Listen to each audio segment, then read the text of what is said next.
this is Sims, and we are back with more of The Sims 4 Where Dreams Reside, and that was a pretty funny way to start this. Man, oh, Sloan is not happy with Lane. I don't know what's happening. And he's over there. What is he doing in the bushes? FYI, everybody's skipping school today. But in case you can't tell, we are going to be following Lane today, and that is because I am ashamed of you guys. I just want to take a moment and tell you guys to go in the shame corner. Right now, all of you. Shame corner. Shame corner.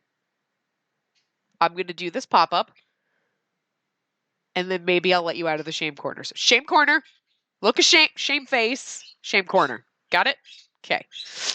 I'm not sure who I want to be when I grow up, and all my friends seem to have it figured out. How do I figure it out myself? Pick something you like. No worries, you've got time. Let's just say no worries, you got time. We'll be different. She's so irresponsible. But she's totally... Oh, that's how you... You can't be responsible and have empathy, I guess. I don't know.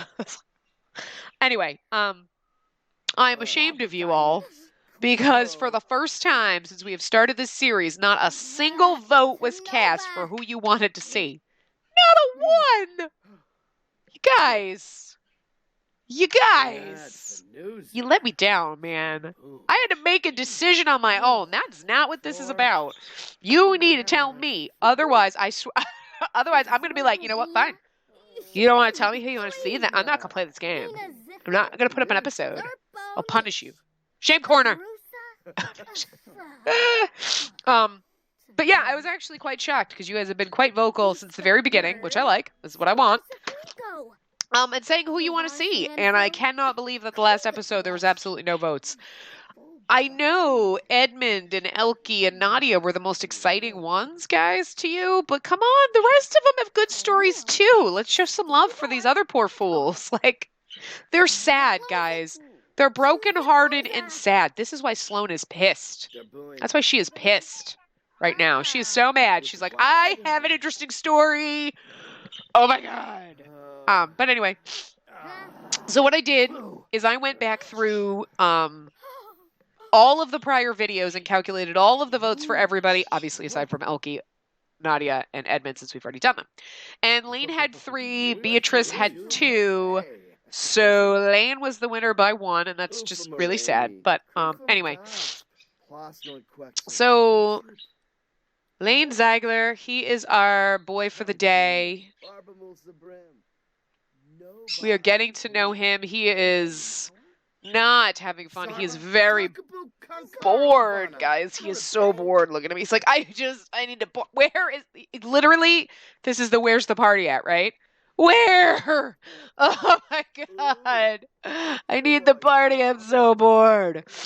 Also, think of that in a, like, Louisiana kind of Bayou accent. I can't do that accent, but that's how I imagine him speaking. Because he did grow up, you know, in New Orleans. He grew up there, and he, you know, obviously you can tell by his demeanor and everything, he looks like the party guy. He's got his kind of Day of the Dead kind of face paint going on, that crazy hat, you know. And he grew up with Mardi Gras, guys. I mean, come on. No, I have never been to Mardi Gras, but it seems like a hell of a party, right? And Lane, as a child, saw this every year. Obviously, he was too young to go to some of the events, you know, tatas for beads and all. You know, his parents were kind of, they kept him sheltered in that. Like, yes, it was the huge thing, and everybody celebrated, and they did their own kind of celebration thing, and like, whatever. But they didn't really let him get into the thick of it too much. They kind of wanted to let him stay a kid, and they didn't want him, like, dealing with that. But it was really one of those, I mean, they did. I mean, within reason. Like, you know, I mean, like, obviously I've never been to Mardi Gras, so I can't really tell you, like, some of the things I know, not child appropriate. But then again, neither is Las Vegas, and people bring their damn kids there. So, people and kids, I don't know. I don't get you guys. But, you know, obviously, like, they did their celebrations, and they had stuff, and he knew about Mardi Gras, and he got involved in some of it, like, to an extent. And he just, and that, oh, he loved that. That was like his favorite time of year. You know, like some kids get really excited about Christmas or like Halloween and stuff. And Halloween kind of was like a thing too, because, you know, he liked things like that. And like, But Mardi Gras was really like the big time. Like, family, oh yeah, we'll do Halloween decorations. Sure, we do Christmas stuff, but it's normal. It's kind of normal for what most people do. But Mardi Gras was just over the top. And as he grew up, he kind of started really noticing and it really kind of settling in him that, you'd have this huge this huge festivity kind of thing, right?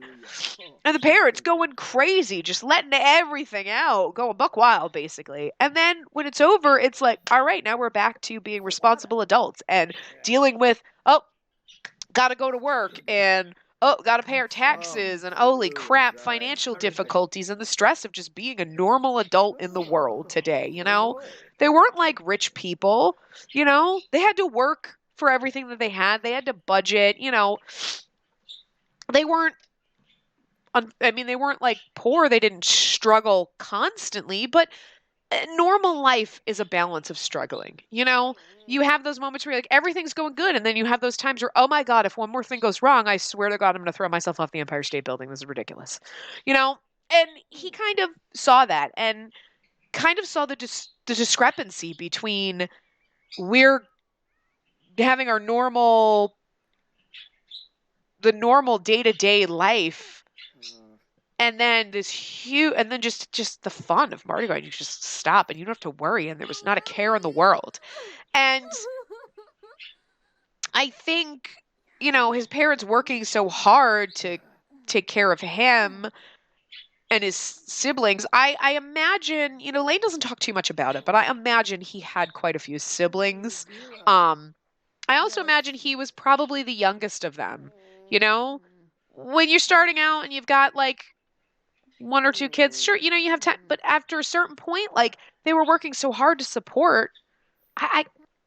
He has never come out and said how many siblings. He just says he knows he has. I'm thinking like at least probably has at least 4 older siblings. He's definitely the youngest, and I feel like he didn't have a lot of time with his parents. Everybody kind of, had to deal. Everyone's doing poorly in school. So. Oh, Beatrice is now a picky eater. And I feel like instead of standing out here playing on your phone, Lane, maybe we could go in the fucking house and do something. Let's see. Do we have a radio in this house? I feel like we need one because he needs to do we not have, I don't know if I put a stereo in here.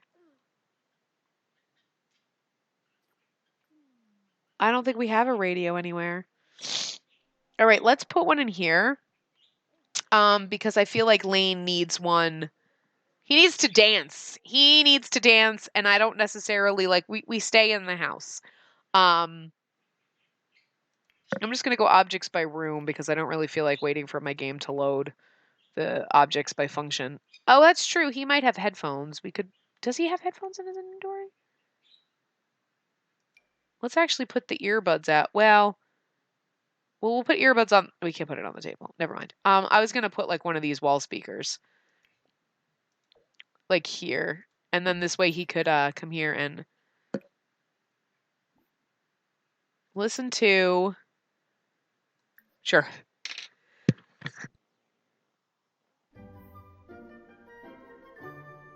Sorry, allergies.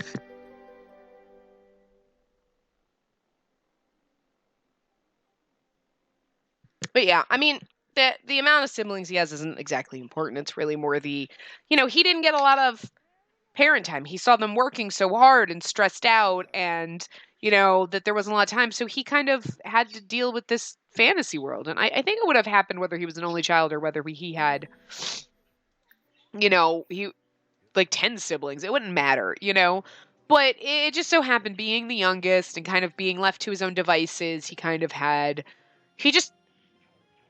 I don't think he really wanted to deal with the real world. And that could be, he could have a chemical imbalance for all we know. I mean, I don't know. So he kind of his parents weren't really around as much. And it's awful to say that because they worked extremely hard. He had other siblings and they, distant and will prefer to be alone for a while. We're talking about his childhood and he's getting a little sensitive about it and he's starting to feel kind of angry and distant. But And he goes through those phases. I definitely feel like he's got a little bit of a chemical imbalance going on. It happens. But, you know, he kind of started getting into trouble, skipping school, you know. He was always like partying. So when he got to an age where he was old enough, even, I mean, he was still too young to be going to all these parties, but he would sneak into them.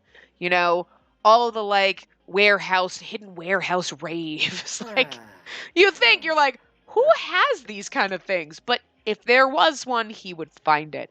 He would sneak into frat parties. He would do anything. And, you know, even when you're a kid, even when you're like 12 or 13 and you're sneaking into these parties, like, yeah, most you would think teenagers, college kids would be like, whoa, whoa, whoa, kid's too young. But he was such a ham. He was so entertaining. He would do crazy things that these drunk kids would just be like, yeah, look at this kid. And then just, you know what I mean? Like he found the right crowd, basically. He found the right people who didn't have that kind of moral compass in them to go, whoa, this kid's like 12. Like, he should not be at this frickin' party doing this shit. You know, like the people he found were very irresponsible, basically. And it didn't help him because it made him more irresponsible. He just would always kind of skip school. He got into trouble. He was the class clown. His whole thing was just wanting to have fun. It wasn't about like, I want everyone to like me. It was, I need to have fun. I don't want to deal with the realities of life. He didn't want to deal when times got tough. And it was so much worse when times got tough. Like, you know, think about it. You get a bad grade on a test if you're someone in school, or when you're an adult, oh my God, shit, there's an unexpected expense I wasn't thinking about that now I have to figure out where to get money for. Like, unless you're rich and don't, and like have just tons of spare cash, like there's stressful things in life. Even, fuck, I got to deal with this project at work. Whatever it is, there's always stress in life. Life is just stress. That is what it is. Life is just another way to spell the word stress. That's how it is. You know? And everybody's got different levels. Everybody deals with it differently, and everybody has their way of managing it. Lane does not manage it. When things got tough or stressful, he just cut and run. He'd go party. He started drinking at a young age. There was probably some psychotropic drugs in there. He was probably doing some like LSD and some ecstasy and shit. Who knows? Who knows? No one even knows. Okay, no one knows what he was getting into. But he was the party guy. You know, he wasn't like, I mean, obviously he was doing drugs, but he was doing it for the party vibe, you know? Think about if you've ever watched any, like, when they have, like, the crime shows, like CSI or anything like that, they always have, like, some kind of, like, weird, crazy, like, bubble foam party or, like, crazy rave, and there's always some kind of, like, trippy lights and, like, black lights and, like, laser lights and all this crazy shit. You know what I mean? Like, I think you can imagine it, and you're like, yep, those are some trippy acid raves right there. That's Lane to a T, you know? The Mardi Gras, the Day of the Dead, huge, bright, colorful, celebrate anything that celebrate. That's just what it is. Like, he's the type of person that would probably be like, it's Tuesday! Woo! And go to the bar and get shit-faced is what I'm saying. So he was always getting into trouble, and it was just really stressful for his parents, and it made it worse. So I think, too, there was a part of him that kind of started to feel kind of guilty about that, you know, because he was just trying to enjoy life, but then, and, you know, because his parents, he saw them always stressed out, working too hard, you know, kind of, he felt, I don't want to say that he felt neglected, but he did, you know, I mean, they weren't neglecting him. They're not neglectful people, but they didn't have all the time in the world. Just let's sit and play with you all the time, you know? He had to kind of entertain himself, and this is kind of what happened. And he went to an extreme. Like, obviously, some kids go through phases where they get into trouble or they party a little too much and they get over it. And some kids don't do those things. It's different. And his siblings weren't really like that. I mean, yeah, I mean, sure, some of them got into trouble during Mardi Gras, you know? But even his parents then, like, they kind of let loose too, you know? But Lane was just to the extreme, and it was just bad, you know? It's kind of like, I feel like the cops in his town were more kind of like, yep, whatever, yep, it's Lane again. Like, they just got used to it. And, you know, it, and I mean, they weren't really in New Orleans, but like living kind of outside of there. And it was a small town area. I don't know anything about like the Louisiana geography, so we're taking some liberties here. I imagine there's small towns down there where it's like whatever, and just so it was kind of good because I feel like if you lived in a huge city or someplace and you got into that much trouble, that your ass would be in jail so fast. But they kind of just let it go. I feel like his parents kind of had a high standing in the town. His father could very well have been a cop for all we know. I don't know. He got out of the trouble often, which is just weird. So we kind of didn't learn a lot of responsibility. I'm actually kind of curious to see what he's learned since he's been here. Yeah, he's not really responsible at all. He doesn't really have a lot of empathy because he's really kind of self-centered if you think about it. He doesn't really have manners because I think it's really more with the manners thing. I think he's got some. It's really more he just doesn't understand that some people have responsibility and you have to respect that. It's really more of that, like, well, come on, let's go party. Well, that's rude to just walk into where I work and or like walk into class and like, hello, impolite. It's not really so much his manners, like please and thank you and stuff like that. I feel like that he would sort of have, but it's the not knowing boundaries really that I would say is really bad with him. And conflict resolution, absolutely not, because he definitely does not know how to resolve conflict. He gets in conflict and he just, no, okay, I'm party time. Like, that's just he's an escapist, basically. And notice, though, that his emotional control is high because he has learned very cautiously to control he only lets that happy guy out. He doesn't let the other emotions out, really.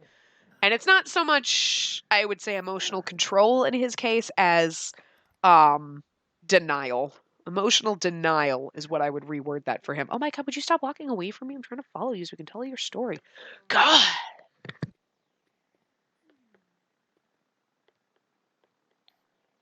Sorry, you know the drill. Allergies, things, we pause, go quietly.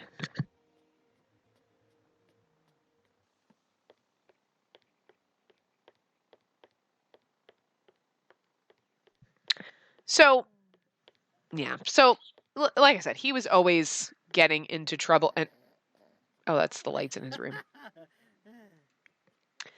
And he was not actually gone for very long. He was probably only gone for a few months, which in the scheme of things where some of the students are gone for longer than that, I think he was gone for a little over a month, about a month, say 5 weeks. He wasn't gone for very long, and his parents actually, when he disappeared, didn't really think anything of it. Thought he ran off. He got in a party. I think they were probably concerned that something might have happened to him because, of course, they love him, but they had gotten so tired of his antics. I mean, they have spent years dealing with this and adding the stress that I hate to say it, and I think they hate to admit it too, but there was almost a relief that he ran off. I think they kind of went into a little bit of denial and were like, you know what? He ran away. He's probably in some big city partying it up and living his life. And, I can't find. Oh my God, no, all your lights are broken in your room. Um, you know,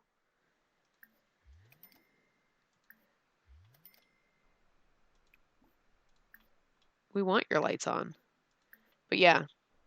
So this is his room, obviously, with all of his lights, all of his bright colored kind of stuff, but it's still dark, Day of the Dead kind of thing. But yeah, so his world was he was only gone for a short period of time, but it was like the best time of his life because his world, if you can't tell, it was very much Mardi Gras, Day of the Dead kind of huge celebration party kind of world and it was a celebration all the time of life. That's all they did. It was parties left and right, and there were everything, and it was just, I mean, how that world functions, but it's very different, obviously, than ours. And it was actually, the world was called Hollowvale, and it it was so just kind of think of like mixing all of those things, like the huge celebration, like 4th of July, like fireworks all the time, and or Day of the Dead celebrations, Mardi Gras, things like that, like big, huge festivals that people have, when you have where it's just people and they're like, or anything, like you can imagine it. You've seen something that would give you an indication of just how this world is. Like if you think about it, like when people do like, if you've ever been to like a color run or watched it, or like the glow runs, like it's the glow runs is obviously everybody's wearing glow lights and glow in the dark stuff, and it's like done at night and it's like 5Ks and it's like crazy fun. Or color run where my sister and I actually did one of these. So I made us t-shirts. My other sister was supposed to come, so we were the Rainbow Yetis because we joke that my one sister is a Yeti or Sasquatch or Chewbacca, and like we call her. But and we had white tutus and we had furry leg warmers and we had these crazy monster hats, and like you get all dressed up crazy and you go on this. You can either walk or it's supposed to be a run, but like my ass does not run. And like you walk through and then like you go through these sections where there's the people that work there and they throw colored powder at you, and it's like biodegradable. It's like cornstarch and like coloring or whatever. So it's not like it's unsafe for the environment and like whatever. And they just chuck it at you. So you're like, this is the blue station, and they just pelt you with these color powder. They toss it on you and you're like, woo! And then you go through that and you come out and you're covered and you look like a rainbow afterward. I'm like, that's the fun of it. Except for the one we did was like on like a farm. So like you had to dodge the cow patties. So that was not fun, dodging cow shit. Not pleasant. I am not a naturey person. Like I will go for walks, but it's like I will not go for walks in the woods. Gross. Like too much nature. I need a paved path. Like where I walk here, we have a greenway, and it's a paved path through the woods, and it's like this is like nature, but still civilized nature. um, but so things like that, like those crazy festivals, or even in The Sims, think about how there are. Like the Spice Festival, and you see how the townies dress in my town where they come and they're wearing all the fucking accessories ever, like that. Kind of picture that. It did really surround kind of, I feel like Day of the Dead kind of theme would kind of purvey that. Like they always had like the full face makeup with or like the skull kind of things and the bright colors, but they celebrated everything. Like literally everything. And this was like the perfect place for him. And I think the only reason he ended up home is because I think there was a little voice inside of him that he was blocking out for so long that just kind of was like, is this really like, how can you live like this every day? Like, when do you take a break? Because the people of Hollowvale, this is their spirit 100%, I think that they would probably die if they came to the real world, came to our world, and were like, what the fuck? You party once a year, maybe? Oh my god. They're like, it's just, they would be disturbed, and I don't think they could survive. But Lane has spent so much time here, and, even though he kind of tried to block it out, he knows that human beings have a responsibility that, and I think it kind of confused him a little. Even though he always wants to party, I think there was probably maybe missing his parents. Use a question mark. It's like he was going to pee and then he decided not to, and now he's talking to himself. I think he kind of missed his family, and I think the missing his family was Elkie is rebellious. I feel like he would be rebellious. Yeah, I just feel like it was the kind of like thinking about his parents and kind of thinking like, they're probably like worried, and that having that moment of caring about something like that kind of tripped him up and kind of caused him to fall out of Hollowvale.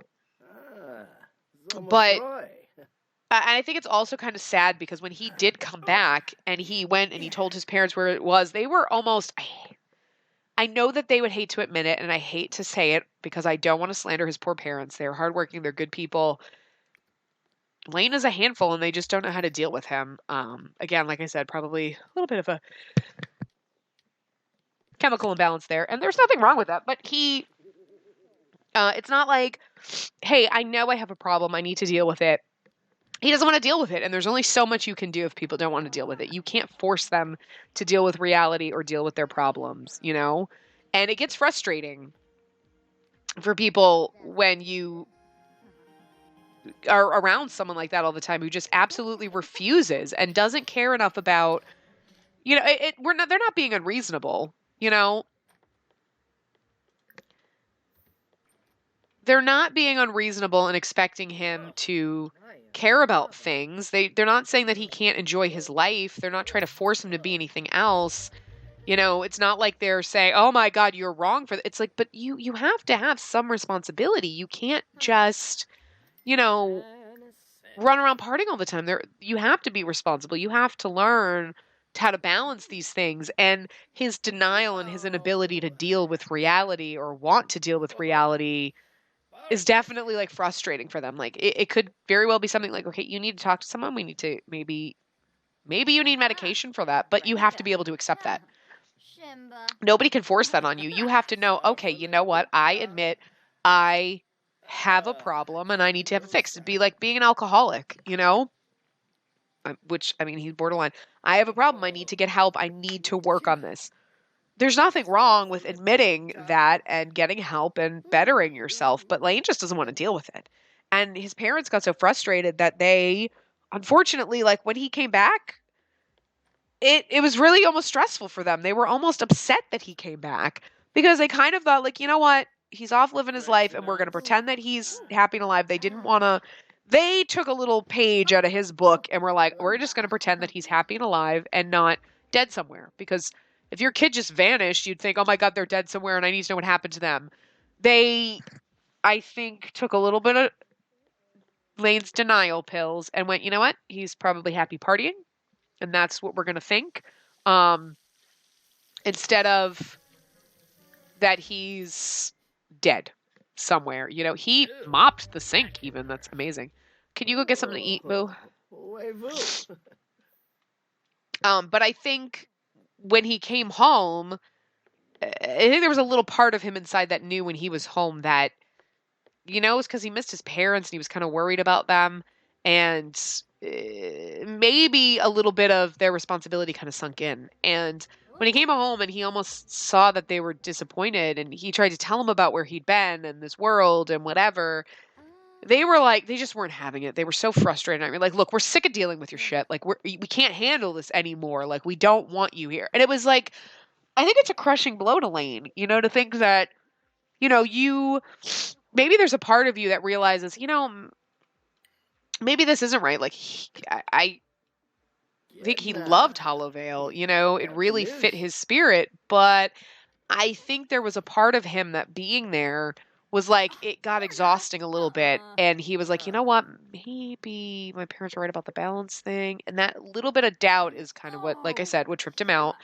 And, you know, he went home and was like, okay, maybe I'm going to try to make the best of it. And I'm not necessarily sure if he was really going to try to make the best of it or if he was really like, okay, well, I'll go see my parents and then I'll get away back in there. Cool, whatevs, you know? I think there's the little voice of responsibility way, way, way back in his mind that was trying to whisper to him. But he shut it out again. And I think he shut it out even harder when he went back home and his parents were like, oh, God, you again. Like, and I think that hurt him greatly because he loves his family and I know that they love him. Oh my God, could you take a fucking bath? Holy goddamn shit. What the fuck is wrong with you? Take a bubble bath. Girl, why are you stanky? I'm sorry, I have to take care of her because she is just, these kids are idiots. But yeah, so they sent him here, you know, because him being a teenager, it was like, you know what? You are going here. You are getting out of here. We can't deal with your alcohol-fueled ranting and raving and your madness. You were seriously delusional. We can't handle it anymore. You need psychological help, and we're done. And, as I said, like, Dinah kind of tweaks the school's purpose and function for particularly the students because she wants to make sure that they come to her. She knows that she could help. So, of course, knowing about Lane and his issues, she's like, you know what? We deal with that. We have a psychologist that will come in. If he needs to be medicated, we will put him on medication. This is better than putting him in some kind of psychiatric ward because, we will slowly wean him of this delusion. We'll make sure he gets the education he needs. We will teach him the responsibility that he needs. We will make sure that he's on his medication if he needs to be, but we'll also let him live with his delusion for a while. Like, you know what? He can bring his own clothes. That's fine. We're not going to force him. We're not going to rip him out of this delusion. We're going to wean him out of it. We're going to slowly pull him into the real world.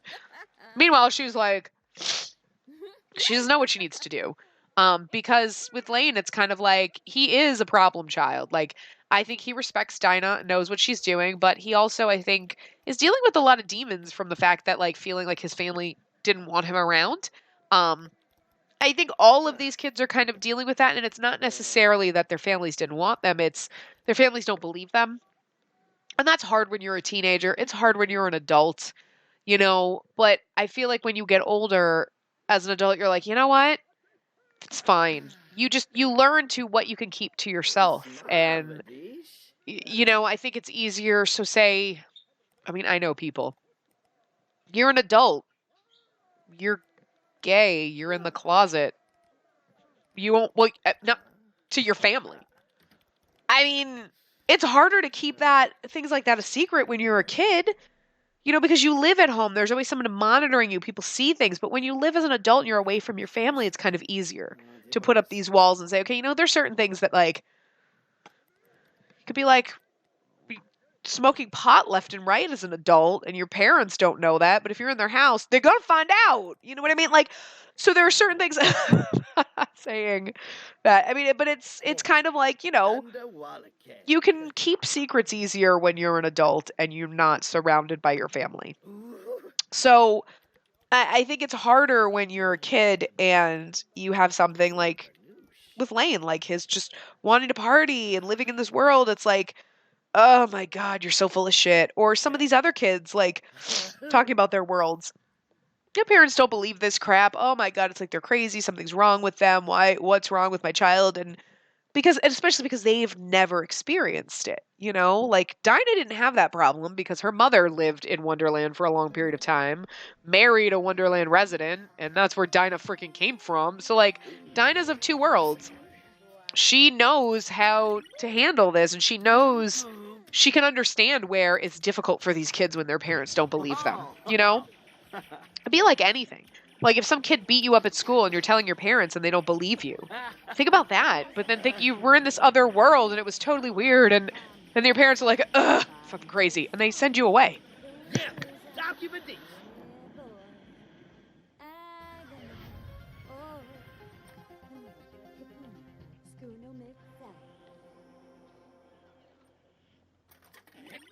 So, some of the kids, I'm sorry, I'm just literally having sneeze attacks, like, nonstop. Why does he keep walking away from me? Why won't my game follow him? So it's difficult for them in any way, shape, or form. But I think it's more difficult for Lane because I think there was a part of him that maybe was starting to think partying all the time is probably not good. Like, he found Hollowvale and it fit him so well, but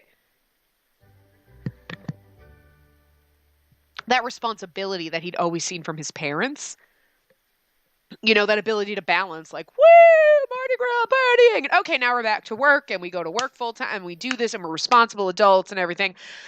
That was kind of ingrained in him deep down. And even though he wasn't aware of it, I think that, is starting to come out a little bit as he's growing up, and seeing where you should have to be responsible. And I think Hollowvale was a very extreme version of him. the partying, the craziness, blah, blah, blah, the no responsibility. And I think that deep down inner responsibility that he'd always seen as a child kind of sparked when he's seeing other people that are less responsible even than him, which is amazing because the amount of responsibility, he should be in the freaking negatives. Can I just say his responsibility should be way down here, like way no responsibility. Which is kind of where it was, but then being there, it kind of came back. And I feel like he still kind of fights against it because he still wants to have this party life. He still wants to have fun, but I don't think he knows, he doesn't necessarily know how to balance it yet. And that's what Dinah is going to be helping him with, to try to learn how to balance it, to become somebody who can still party and have fun and maybe use that, like become a party planner, maybe, like you can plan parties for other people, you can enjoy this, and you can still be responsible while having fun and enjoying life. And so that's kind of what he's working toward, in dealing with the fact that, the hurt that his parents kind of didn't believe him and were just so fed up with him instead of just being happy that he was back. So I think he's in a very difficult spot right now. So we don't know what's going to happen with Lane. Is he going to become someone who can balance this party side of him with responsibility and, like Dinah's suggestion, party planner, be a great job for him? Is he going to be that kind of person who party plans or is on committees for festivals and like comes up with really great ways for like to run things like that, where he can balance that party side of him and the responsibility? Or is he just going to lose the slight responsibility that he earned, that he's found, and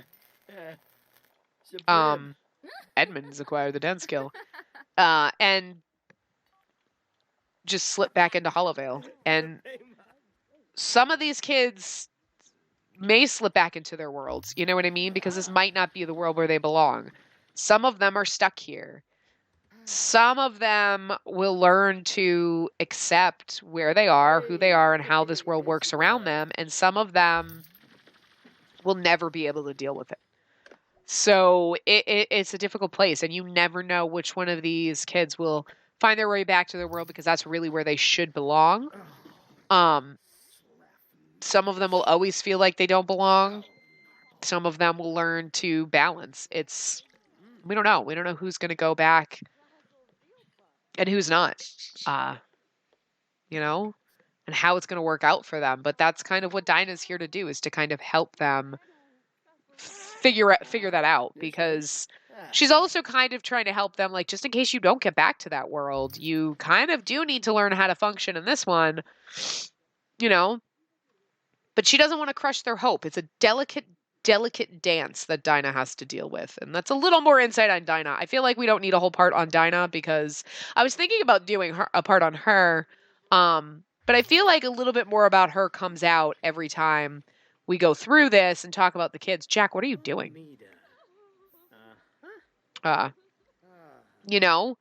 Because we kind of talk about her relationship with them and things like that, like, her having that delicate balance kind of thing. So a little bit more and more of her comes out as we go through each part with the kids, because she's kind of the overarching theme, if you will, overarching sim. But yeah. So that's Lane. And actually, while we're here, Lane, why don't you, outfits? We'll show you his clothes. So obviously this is his everyday outfit. He's got his little suit, dressy. His formal wear. Actually, Lane, if you could come outside for me. Come here. How did Jack get outside? Jack was just in the basement hallway. Okay.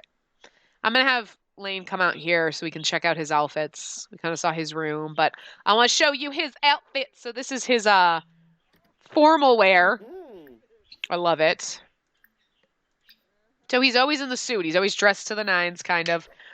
Except for in his athletic, he's just got to have his normal athletic outfit. He's got to be comfortable if he's going to work out. You've already seen his pajamas. His pajamas are the only thing where he's not actually wearing his face makeup. He does wear it all the time because it's part of who he is. And it's still his way of kind of clinging to that, to Hollowvale and everything. But, like, look at his face without it. Like, he is beautiful. He has such a handsome face, but like no one really sees it unless he's in his pajamas because he always wears the makeup, you know? And I think part of the wearing the makeup is not just this is kind of part of Hollowvale in the world. It's more this is it's his way of he's kind of hiding who he is. And like yes, he's not wearing makeup in his swimwear or anything, but he's got the sunglasses on. It's like something to guard his face. It's like a protection, like a mask. It is a mask, you know, like it's almost while he's trying to learn how to balance this life and manage here and kind of finding who he is like it is does he have responsibility? Can he get back to Hollowvale? Is he stuck here? Like how the poor kid's really confused. But the makeup is that way of protection. Like I've got to hide who I am because I'm not fully okay with the lane that lives in this world, you know?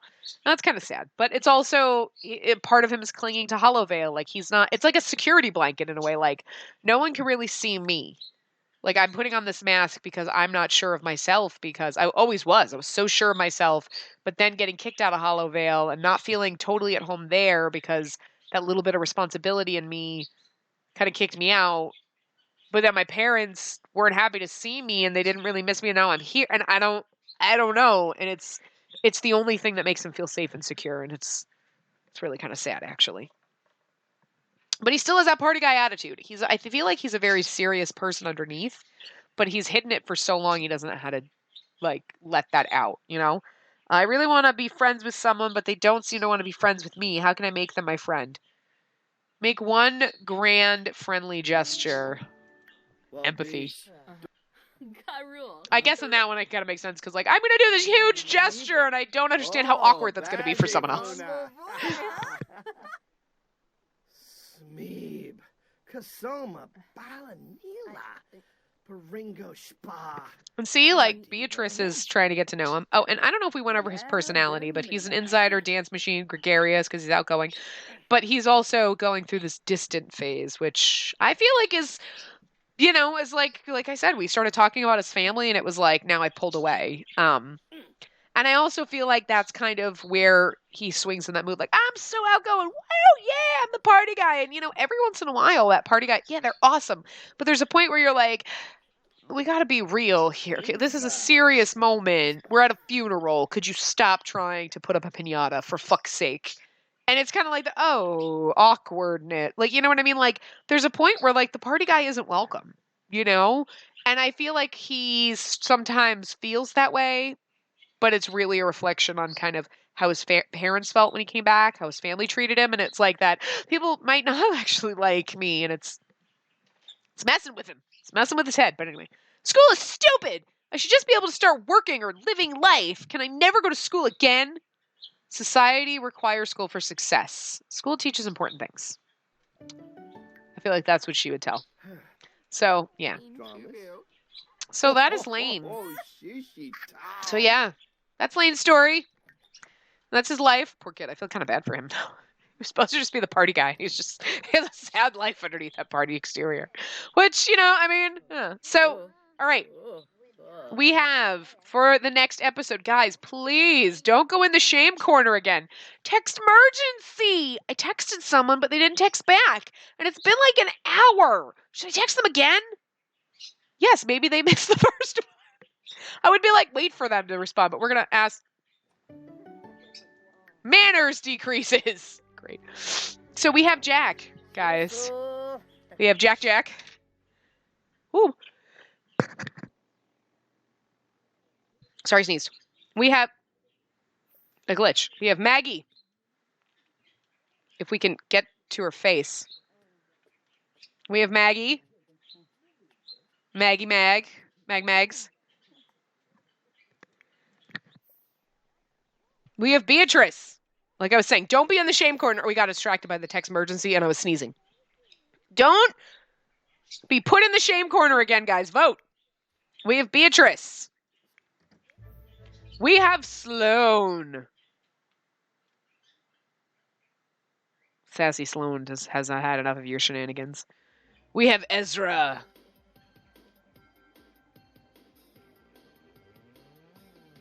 And that is it, actually. Like, and no, we already did Nadia, so come on. Leave a vote. Leave a vote, or I'm going to withhold this series. That's my probably empty threat, but you don't know. You don't know. But no, leave your vote, because I want to know who you want to see. Otherwise, maybe next time, if we don't have votes, I will take the least popular character, which will either be Sloane or Ezra, because they're the only two people that nobody seems... We've gotten at least a vote for Jack and Maggie. Beatrice, we've gotten 2. But Sloane and Ezra, nobody seems to love them. So if we... Next week, if we don't have any suggestions, if nobody votes, like this week, I'm going to do either Ezra or Sloane. Because, you know, I don't want it to be like, we got all the great characters in the beginning and the ones everybody wants to see and nobody cares about the rest of them. Like, you know what I mean? Like, I want you to care about all of them. They're all good characters. They all have good backstories. I know some of the worlds are way more, like, exciting than others, but, you know, they're all good characters and stuff. My bird is sitting by my face. Oh my god, I just want to give him kisses. I'm talking into my bird's face right now. That's why I'm muffled. He's literally, like, sitting on my chest. I'm leaning back in my chair as we're wrapping up the end of this, and he's in my face. You can probably hear him peeping. Are you going to peep? Say hi. No, don't bite the microphone. That's not what you do, silly bird. Anyway, so yeah, I am going to wrap this part up here. I will see you guys next time. Remember to give the video a big thumbs up and subscribe to see more.